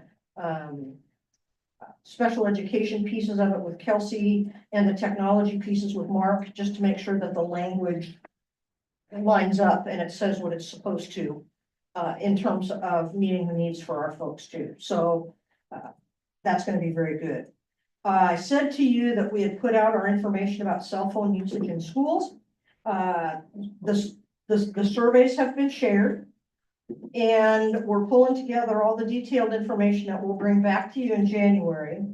To date, we have 365 parents who have responded to the survey, and most of those were within the first 2 days. And so the response was quick and pretty immediate. Staff and students are using most of this week to be able to get survey stuff out. And so these numbers I anticipate for staff and students are low. And that's simply because the survey information has not gone out to all parties involved. We adjusted the surveys a little bit for elementary, middle, and high school for students. From staff, we've heard from 73 staff members, from our elementary students, and we just focused on 4th and 5th grade. We didn't go lower than that. Was 38, our middle school is at 64, and our high school is 108. But like I said, not everybody has seen that yet. It's interesting to see that as we believe that the responses of our students, especially some of our high schoolers, is different than the parents. But it's also very interesting to see the number who see concern. And so it's going to be some good conversation and a good opportunity to get information. I've had some families email me specifically about some information, which has been awesome. Because the other piece of the survey is about what we want to do and what we plan, but it's also about what do we need to do to educate our staff and our students and our families as we move into however we choose to move forward. What is it that's important for us to do educationally for everybody? So it's a win in a lot of different ways. And then my last piece was we have a number of our PHS athletic groups traveling over the break. And so it's just the reminder that we've got our boys and girls basketball is going to South Coast the end of next week. We have our basketball teams in Ketchikan, Alaska after in between the Christmas and New Year holiday. Wrestling is going to be going to an activity on the 27th and 28th of December. Girls wrestling is the 28th, and it's always when there's no school around and things like that. It's just nice to remember that we've got students on the road who are out doing things, and they deserve our good thoughts. So, Thank you. questions, comments? Oh, in terms of this, I didn't hear you say this, but I could have missed it. Is the legislature bringing something up about cell phones in schools in this next session? They are. They have talked about being able to bring something forward as a bell-to-bell ban. And what we wanted to do was to say, what do we believe? So that we can weigh in, and what do we want to do? Sure. I know, for instance, at the high school, they've tightened up with teachers in some places. Who have said, yeah, I want to tighten things up in my classroom with their administrator's support. But we wanted to be able to make sure that we got the input that we promised we would get from our families and our staff, rather than asking families and students and staff and all of a sudden saying, but they've made up their mind already, so they're not going to listen to what we have to say. And so it's really important to be able to say, we're asking for input because it really matters. And we want to hear what you have to say. So. One question for Mark.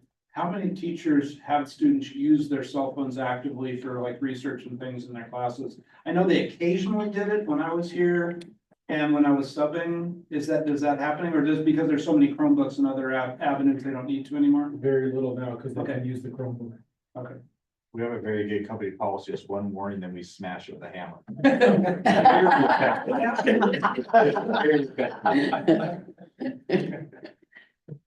can't use it if you want to after that. Okay, thank you, Susan, thank you. Appreciate it. Financial report, Jennifer. Sorry, I missed last month. It's about as warm in here tonight as it was where I was last month. During the worst. I should have been here last month. Yeah, last month it was pretty toasty. Yeah. I don't have a lot more to add, more than what was in my financial report. You saw that the state school fund estimate, they're not gonna recalculate until second period ADM is released. So that won't be until February, and we'll have a new state school fund estimate. Ours will go back to the extended ADMW enrollment numbers, so it will drop unless enrollment around the state has dropped significantly, so the amount per student will increase. My base estimate, I think we might lose between 200 and 250,000 in the state school fund estimate altogether.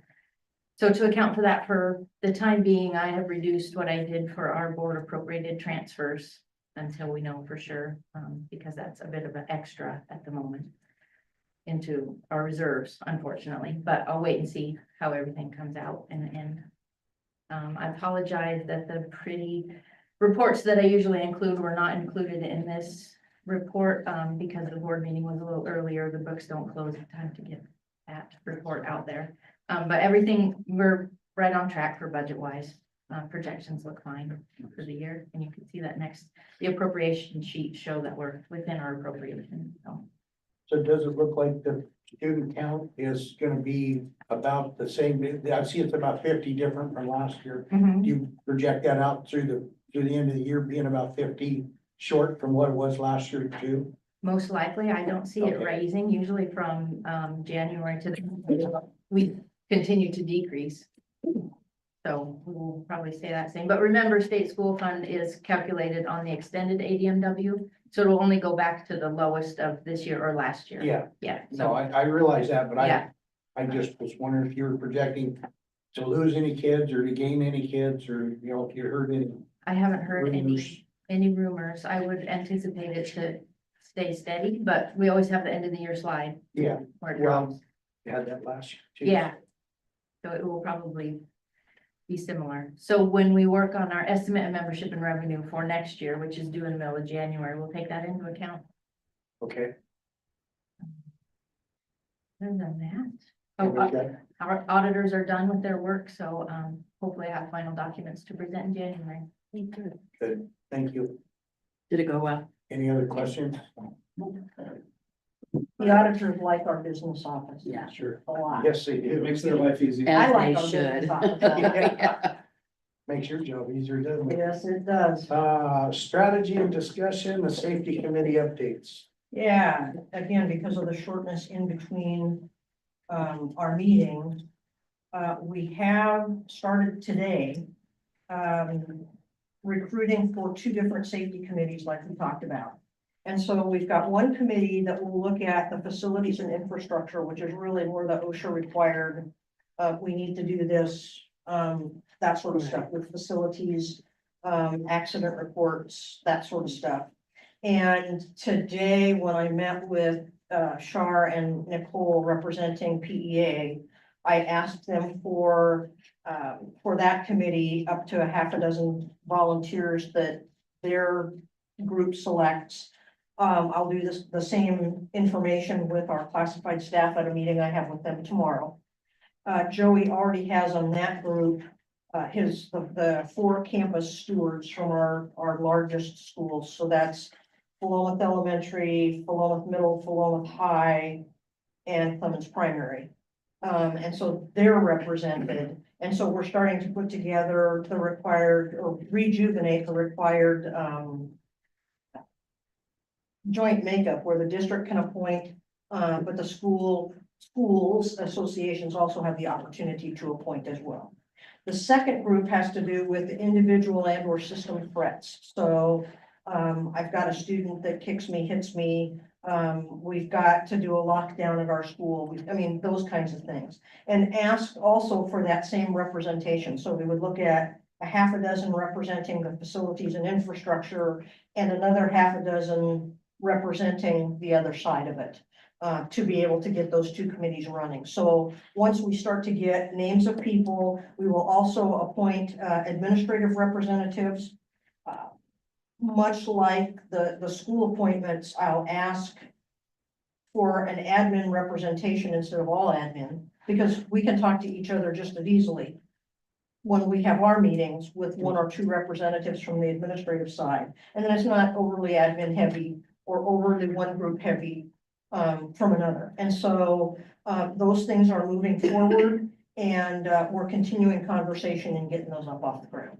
Could the people on those committees be the same people on the two committees? They could, the idea is, So you that- try not to. the idea would be that the committees will interface. Not sure how often right now, we need to see where they start, but at least once a quarter or once every 6 months to get us started. The idea of having everybody together at once was really more about, we wanted to be able to pay attention to the specific issues in each side, rather than getting them, I but understand that, it could be. If you have one or two people, say you come up short and PEA doesn't have 6 people for the individual system threats, but you have somebody that's on the facilities infrastructure that would be willing to do that, Not a problem, okay. Not a problem. That was my question. not a problem. And we're gonna talk about, I've got some board roles and responsibilities, and I have some assumptions within that too, because we can have the board represented within that as well. Yeah, I would like to see the board represented on both of those. Right, and committees. so that's coming up, and well, that's our next item, Yeah, in terms of what I've got in there, and would very much like that as well. So Yeah. we're moving. okay. So is that all you have for the committee updates? Yeah, that's Okay. as far as we've gotten since Okay. the last meeting. All right, board member, school committee and liaison assignments. And I'll send this to you. It was one of those that I got done late. And I put in last year's information. And so we have for the schools, last year we had Ryan at Blodgett and PES, Sandy at Clemens, Joe at the middle school, Rick at the high school, and Aaron at the Philomath Academy. The other liaison roles I put in there is board member service on the budget committee, and that's all of our board members. And then we have Clemens Community Pool, our equity committee, special education advisory committee, our 2 safety committees I put in there. We have a technology advisory committee that at one point was represented by a member of the board and has not been, so I wanted to put that out there. We have our licensed staff negotiations that will start after the first of this calendar year. So we're gonna need to make sure we have two individuals to serve in that capacity. Our classified group will not start until the following year. So we've got some wiggle room in making that determination. And then we have the policy subcommittee. I actually removed a number of those liaison roles. Clemens Foundation, Philomath Chamber of Commerce, Philomath City Council, Lions Club, Philomath Pastors, Philomath Rotary, and Philomath Youth Activities Club, simply because we have staff that represent those groups and that will be in attendance. And sometimes our board members attend those different meetings, but we're attempting to duplicate an effort that no longer needs to be duplicated in that way. If the board wishes to bring any of those things back, we can, but it seemed like I felt like we were asking more of the board's attendance at some of these places when we have staff that are already attending, when the place where we really need it is at the schools and some of the key district responsibilities. And so that's where I started with what we had last year, and I don't want us to have to haggle over all the decisions tonight. Well, I think everybody can kind of see where they're at. Yeah. And what we need. And if we can put this as a topic for next month. Right, we've got our Yeah. work session, January Email it out to them. 19th or something. 14. 14th, I think it was something 14th. But we could, that or at our meeting, Yeah, then we could finalize the pieces of that, and I don't care which one. I think this would be quick enough. If everybody comes prepared to the meeting to say this, and, you know, it'd be a very short talk. Perfect, and so what I'll do is I'll send this out to make sure, because it took me a while to get through that, but I went through the whole list of being able to say, where do we really need and where don't we and why? And wanted to make sure we had all of them addressed. So I'm glad you did this. This has bothered me because we said you put us to these roles, but there's nothing to take. But as I was thinking about this, not knowing you're doing this, I was thinking the student representatives would be great to go to the chamber. They're on, yeah, the student Because representatives are on my list to do stuff anyway. because that would be a good spot for them to take information that they could gather from all 4 or 5 schools. And not, maybe it's not every month, but quarterly, go to the chamber. I think the flow of businesses would like to appreciate hearing from the students. Not from somebody in the school board gathering information, but I think as a. Let's say use a Ford's term as a junior leader project, as a leadership role, they go gather information. Take it to the chamber, and that way a student's engaged in the community. Yeah, and I think there's ways, so That's I'm what I gonna, like to see. I'm gonna talk to Maggie and Levi and see where we put them to work. That'd be great, actually, yeah. Go. I was just gonna say, since we're already halfway through the year, we're almost, I would recommend, at least from the schools, unless people want to change, just stick with that for one more year, to that part of it. We can also discuss that. at the Right, next and I'm part. okay with whatever, I just decided that kind of, let's put in where people are at right now and make some determination about where we are, and where we wanna move with, so, it was a way to start. Sure. Okay, Susan, can I, Sandy, as I told you, I won't be able to be at the work session. Yep. So I am very happy at Clemens and I'm willing to throw my hat into safety committee, security and threat. Awesome. And I think based on what Rick said, we'll do it at our regular board meeting in Okay. January instead of the Okay. work session. All right, And that way you would be there. okay, sounds good. Cool. Andy said Thank she you. wouldn't make me any chocolate chip cookies ever again if I tried to take Clemens away from her. I did. I did have a question. So obviously the safety committees, we know the topics of those. I believe we had talked about the long range facilities committee being formed at some point, so that might be something just to Thank you. keep on the Yep. list somewhere. Yep. And then also the EVAC. Yeah, and I've gone back and forth about that, Which one? emerging bilingual. Oh, okay. Yeah. Yes, thank you. I'll add that in I and then don't we'll want us to add invite that to the conversation. ourselves, but if they would like to have us there, that'd be Right. great. The other part of that is where is the balance between the emerging bilingual advisory committee and the equity committee that we need to have? That could be. the And that same was person. part of my, do we want to make it 1? Do we want to make it 2? What makes the most sense? But I'll add those in to be able to make sure that they're represented. Thank you, I I appreciate do that. think that could go on the same line as the equity committee, since that's my name, I'm willing to say that. Cool. Thank you. See, chocolate chip cookies. any more discussion on this topic? Not right now. Thank you. Okay. State report cards. I knew I'd get there eventually, Ryan. State report cards, you got all of them in Yeah. your packet. And what I put together was really kind of a summary.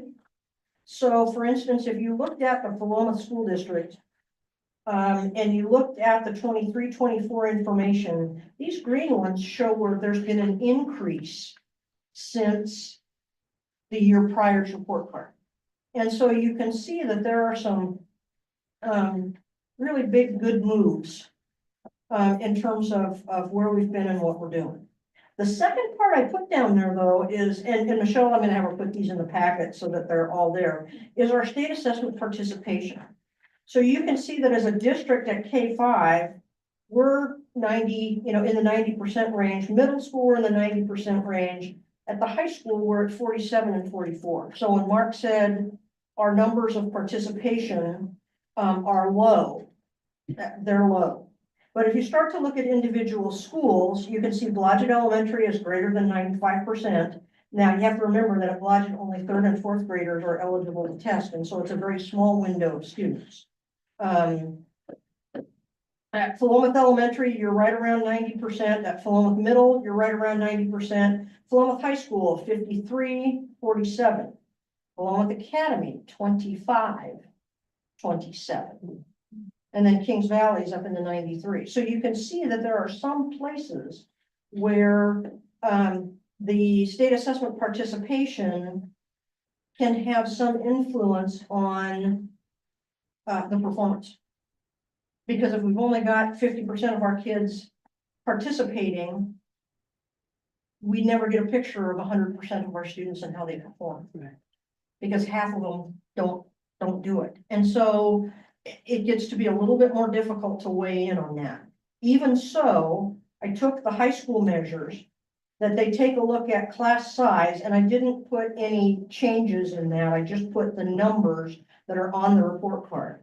Regular attenders, Philomath Academy, 36%. Philomath High School, 70%.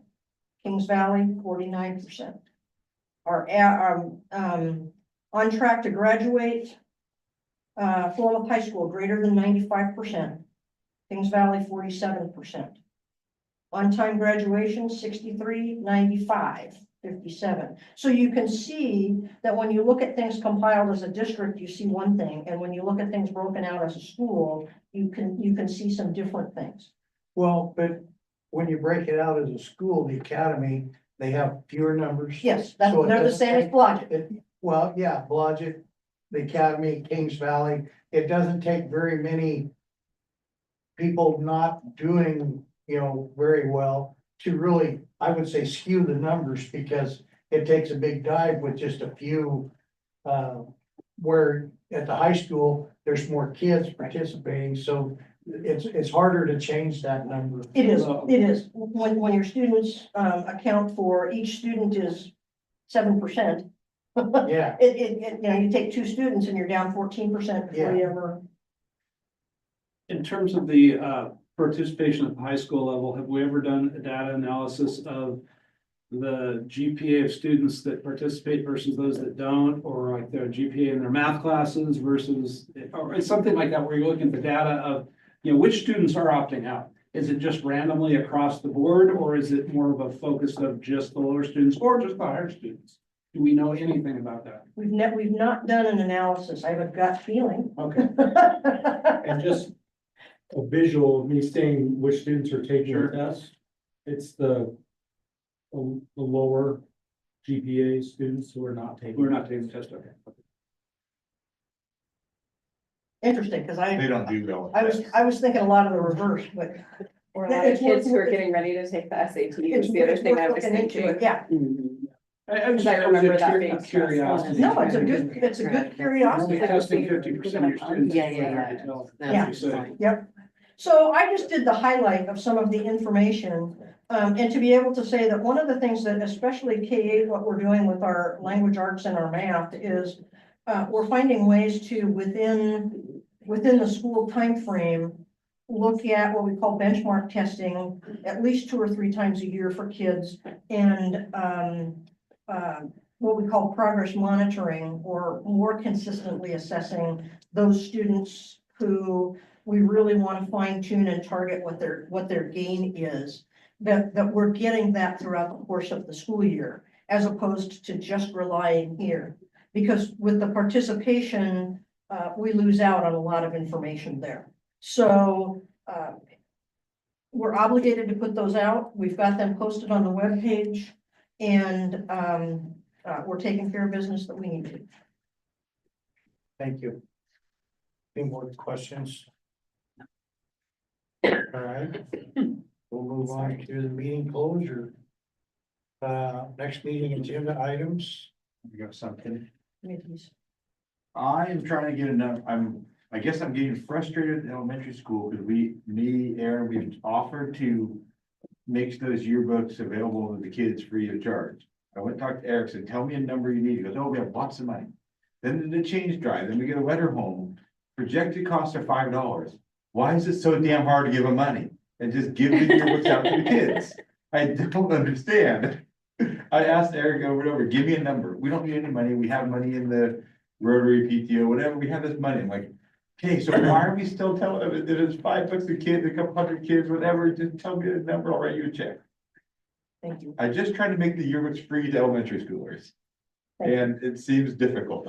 Which I think is very I generous. appreciate the information. Yeah, it's very generous. The only thing I can think of is our, number D2, letter D, number 2. Yeah, DJ, Yeah. yeah. Liaison. Yeah. Make sure we have that. And are we still moving forward with information on strategic plan? Yep. So I guess an update on that. Can do. And then the update on the cell phone surveys. Yep, so kind of that. Yeah, I thought if I shared all the information, which I haven't looked at it all up close, but I thought if I shared it all tonight, before I talk with our administrative team tomorrow morning, it wouldn't be free. Yeah. And then I think our next meeting happens before we'll find out from the state about the estimate for enrollment, right? Yeah. Okay. Yeah. I thought so. Yeah. Just the ninth, right? Where do we end up? I missed the last meeting because I was actually here at a program with the kids, but where are we at with the windows, the high school, Joe's looking at the costs, did that? It's all part of the solution. That's part of the- It's gonna all go, rope itself right into the safety committee. But it's nothing actively pursued at the moment. It's nothing actively pursued right now.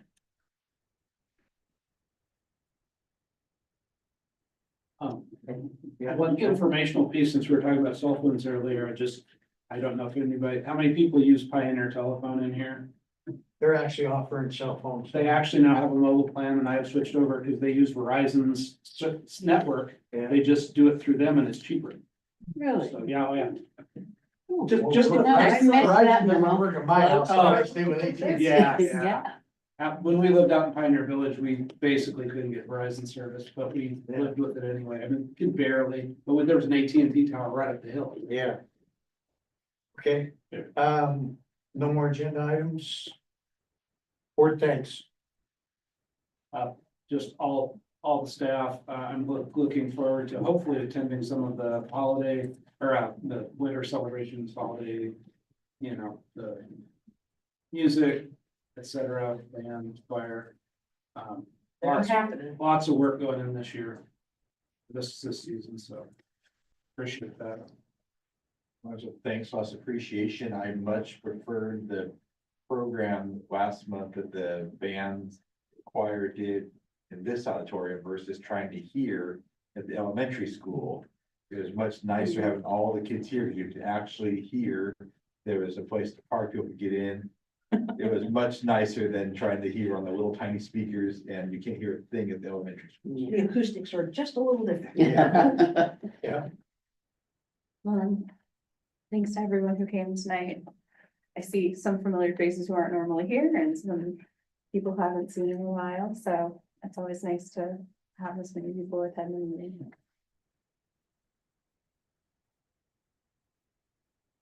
As always, I want to thank our admin staff, everybody that works hard at making sure our kids have a good experience in the Fulton School District. I think it takes a village, and I think we've got a great.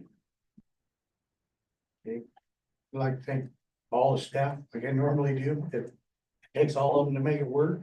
And everybody that showed up tonight to participate in the OSBA elections and things and everything that got discussed tonight. Great to see new faces come into board meetings. I know I've been here since the early 90s going to board meetings. I haven't been on the board that long, but there's a lot of times there's only one or two people sitting out there, and it's nice to see where we have more people that want to participate, so. That's all I've got. Any board requests? I want everybody to have a happy holiday season. Yeah. Is that a good request? Yeah. And to start off with a happy new year. And drive extra safe. Yes, be Yeah, safe. happy holidays, to everybody, whatever holiday you celebrate. There's, back in the little red bag back there, there's candy canes, help yourself. Oh, Right. just straight from Santa Claus Santa. So Santa Claus. Thank you, Santa. Okay, hearing no more, We're adjourned. Thank you. Thank you. Ooh, and it's not even like- This don't know what to do. Yes, but- I'm never the right height for any chair. And not really. I'm usually too short. I would love to.